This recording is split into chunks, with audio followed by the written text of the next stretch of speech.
Hey y'all, this is Billy from Perma Pastures Farm. Today we're going right back in there. Well, today it's going to be a little bit different because instead of showing you what we did before in terms of capturing a swarm and including them into where our bee area is, today's going to be a little bit different. We're going to be taking what they call the super, and we're going to be sticking it on top of those boxes you see back there. Now, all that really entails, for the most part, is lifting the lid off, doing a quick inspection, making sure everything's cool, putting a queen excluder on there, putting the super on. Now, those are going to be the boxes we collect whenever we want the honey. Now, folks, just keep in mind that I am not an expert at this.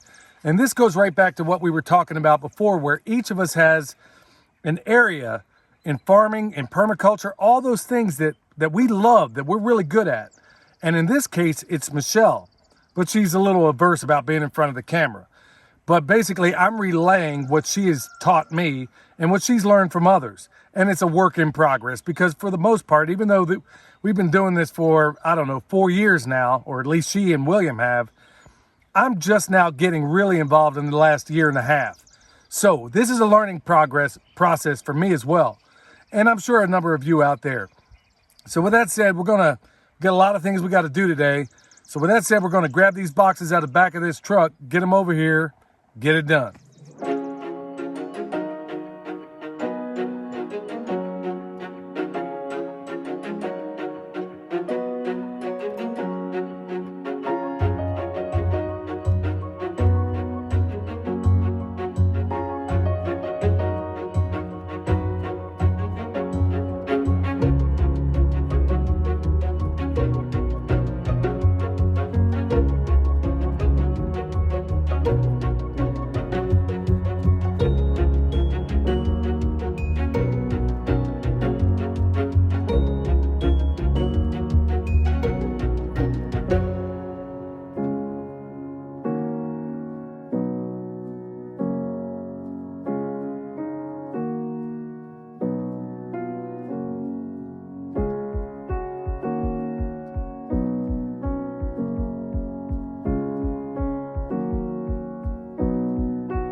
All right, y'all, so that's done, and we try to make short work of it.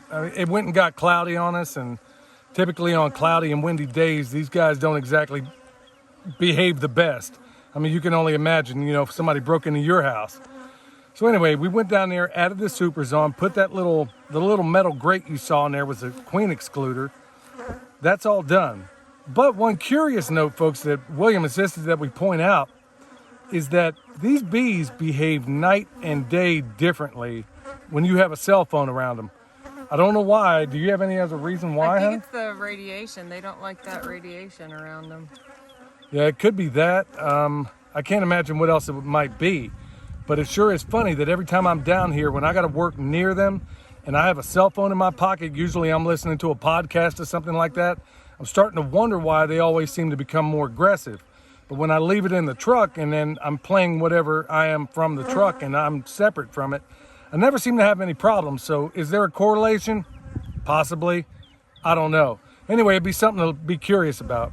I mean, folks, when I say these guys are going after the phone, we're quite a ways away from them now, and they are still actively going by the phone. In fact, if you see blackouts in the footage, it probably accounts for all those bees around there. So is there a correlation? Do these little critters know more about what's going on with all this stuff around us than we do? Almost certainly the answer is a profound and resounding yes, in my opinion. Anyway, that's just anecdotal for the most part. Anyway, folks, here we go. We got that on there. Now we can go into honey production. These guys can be happy if they ever leave us alone and we can get away from these guys buzzing us. Hope this stuff helps. Like I said, this is all coming from a novice, somebody like me.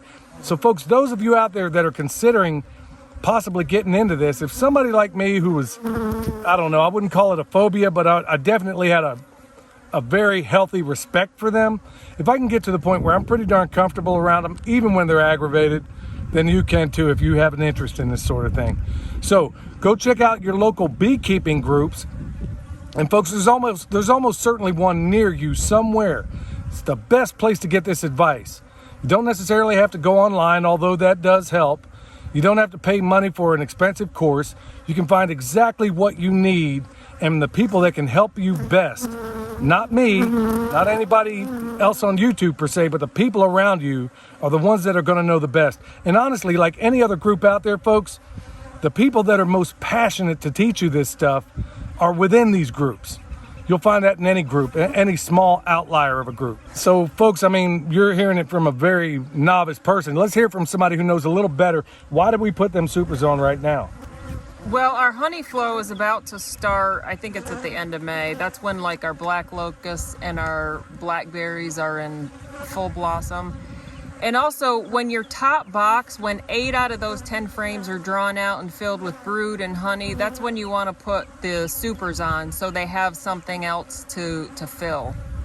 Well, folks, I would also add that unlike a lot of other places, because we do permaculture, nearly all year long, there's something these bees can eat.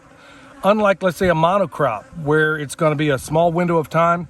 Well, because of how we do things and because of the way we plant and all the support species, there's almost always something, all the way until the colder months, obviously. There's almost always something these bees can eat. Maybe that accounts for some of the bumper crop of honey that we had just in our first year here. We'll see. Remember, folks, seek those local people. They are going to be almost always your best resource. So remember, subscribe, hit the notification bell, tell folks about what we're doing here because it's different. So on behalf of William, Michelle, and the Permaculture Pimp Daddy, where PIMP stands for Permaculture is my passion, we'll see you next time.